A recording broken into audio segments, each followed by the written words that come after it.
Welcome! In this video tutorial, we'll be having a look at how to create a QR code in Excel in a free and simple way.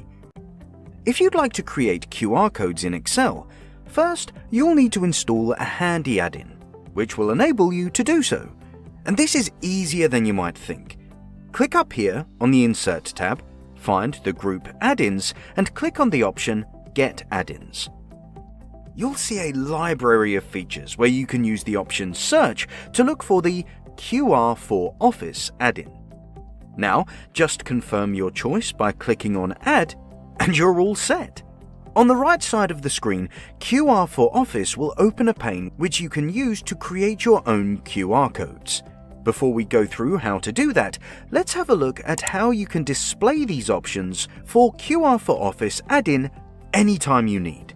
Close the pane, and if you'd like to see it again, go to My Add-ins up here at the top.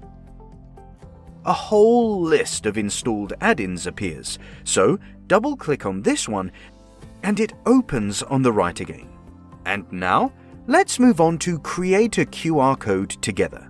Up here, you can choose whether you want to create a QR code from a URL address, email, or telephone, or you can select any other item on the list. We're going to use the URL address, so we'll go for that option, https:// and we'll type in easyclickacademy.com. Now you can pick a color for the generated QR code here or the background color here.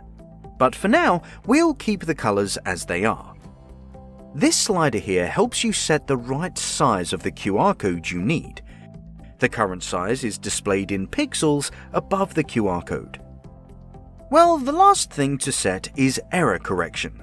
The right error correction level can improve scannability in case the code gets dirty or damaged or part of it's covered with another image. You can select from 4 options, but for now we'll keep it to medium and move on. Once everything's been set, just click on the button Insert down here, and that's it. Here's your QR code all ready to be moved where you need it. If you right-click on it and select the option Save as Picture, the QR code will be saved into your computer and you can use it in any other application.